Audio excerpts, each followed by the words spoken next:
Hello and welcome to Geektopia with me, Adam Carruthers, where I can talk all things geeky, TV shows, movies, comic book, video games, and more.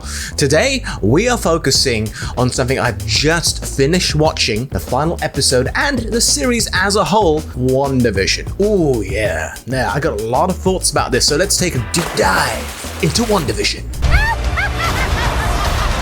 I have everything under control.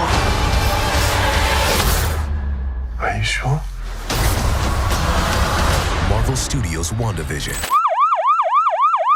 Firstly, let's focus on the finale itself. And to be honest, I think we set our expectations way too high, like whoa, up there, because of so many theories out there. From before WandaVision aired its first episode, to after each episode aired, Reddit, Instagram, Facebook, Twitter, all the usual places people are putting their ideas out there. I mean, the director himself said, I think it was a day or 2 days before the finale aired, that it's not going to make everybody happy, and he's right, because the show had a lot of viewers. I'm certain it became part of the cultural zeitgeist for the past 8 or so weeks since it started airing, 9 weeks, whatever it is. And because of the theories, ooh, wow, you can't make everybody happy, can you? I mean, from Reed Richards of the Fantastic Four appearing, from the concept of the multiverse, particularly when Quicksilver, Evan Peters' Quicksilver appeared at the end of one episode, then everything just went boom for the theories. Suddenly, yeah, we're gonna get all the X-Men in this. Or maybe we could tone it down.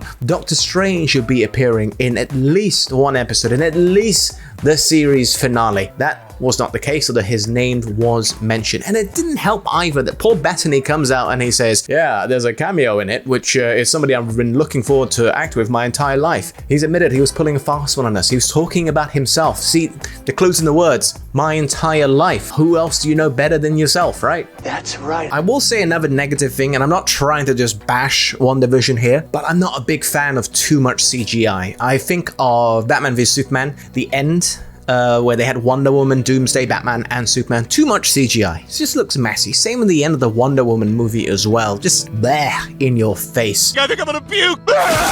And I got that feeling when I watched the fight scene between Wanda and Agatha when they were in the skies.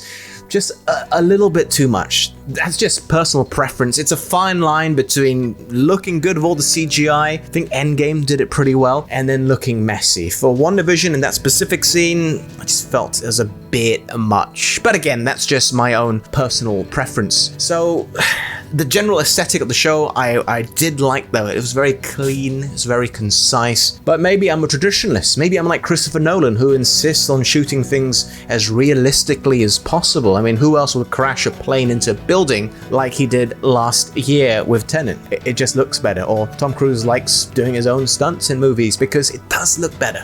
Not that you can really do stunts of people fighting in the skies like that, but you get my general drift, right? Oh, and before I continue, shout out to all the fans of Marvel's Agents of S.H.I.E.L.D. and also Runaways, Darkhold. I know you're familiar with that because according to WandaVision, Agatha's had it all along.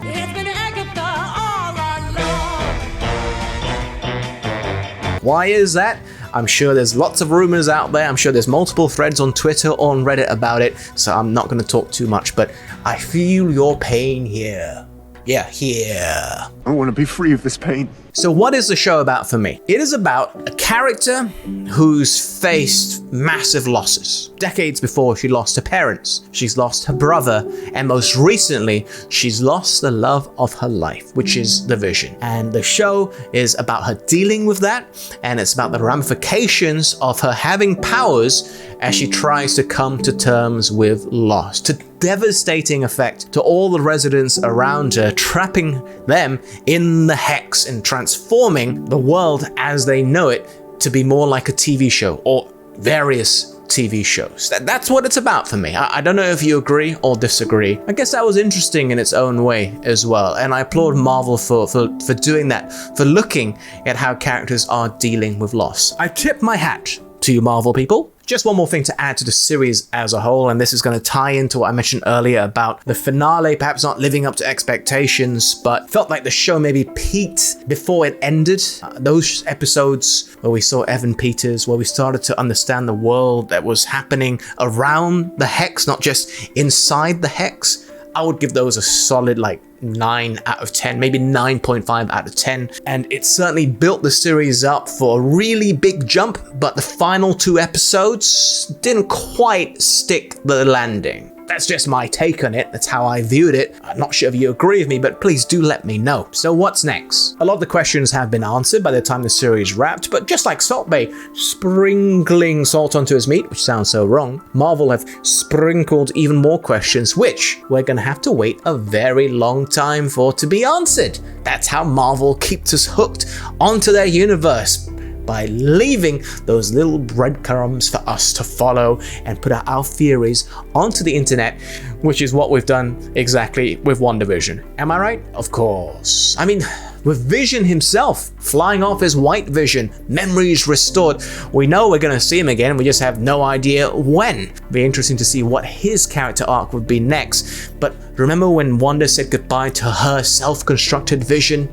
Didn't seem like a proper goodbye. You know they're just gonna meet again and hopefully rekindle their love. I just don't know when that's gonna happen. And on the topic of Wanda, the final scene, the post-credit scene of her in her astral form learning about chaos magic and more about her powers, well, it seemed very Doctor Strange-esque, and that is where we're gonna see her next for sure. She's gonna be in the Doctor Strange movie, we already know that, but the question is, what about her powers in the comics? It can be very good, but it can also be rather bad, very destructive, and you could even argue some of the actions in WandaVision and the faces of the citizens show it's already on the path to destruction. Time will tell in that aspect. What about some of the other characters? Well, the boys were crying out for help, weren't they? Right there at the end. So maybe they're going to become real, and that will involve Vision coming back into the picture and they can finally be a happy family. Maybe. That's just a theory of mine. It's not the last we've heard of them though, based on that post-credit scene.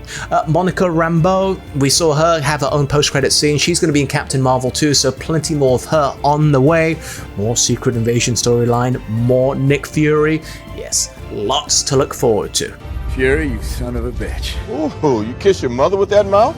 Before I sign off though, I'm just gonna rant about one little thing which ties into WandaVision as well. The concept of the multiverse. Something we've seen in the comics, of course, but ever since the Spider-Man movie came out, Into the Spider-Verse, and we saw the multiverse concept in that, in a Marvel feature film, which I know is separate from the MCU, but still, it got me so excited, because Spider-Man Far From Home teased it, didn't they? They said that Jake Gyllenhaal's character, Mysterio, came from like another universe. Got me so excited.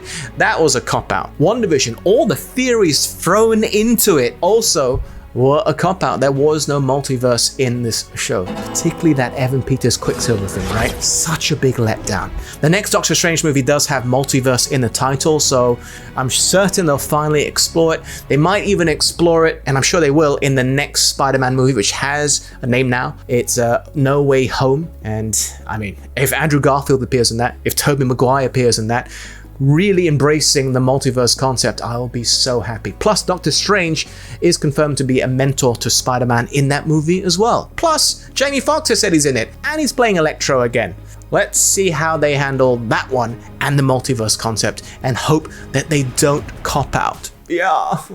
I will also have to say that I felt the series finale wrapped things up pretty nicely. It did a very, very good job on an emotional aspect. From the kooky start to it, throwing back to shows of yesteryear and all of that, to everything being settled.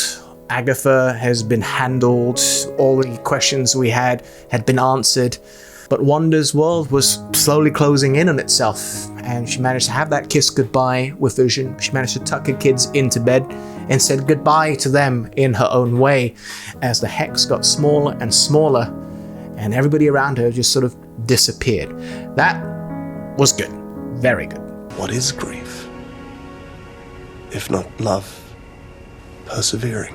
So what is my overall rating? Well, for the series finale, the episode specifically, I will give it, I think it's a 7.5 Adam's apples out of 10. But the series as a whole, I will give 8.5 Adam's apples out of 10. Yeah, I think that's about fair. What do you reckon? Make sure you let me know, okay? Leave a comment below. Make sure you share this video. Make sure you subscribe to Geektopia and turn the notifications on so you'll be alerted every time we post a new one. This is Adam signing out.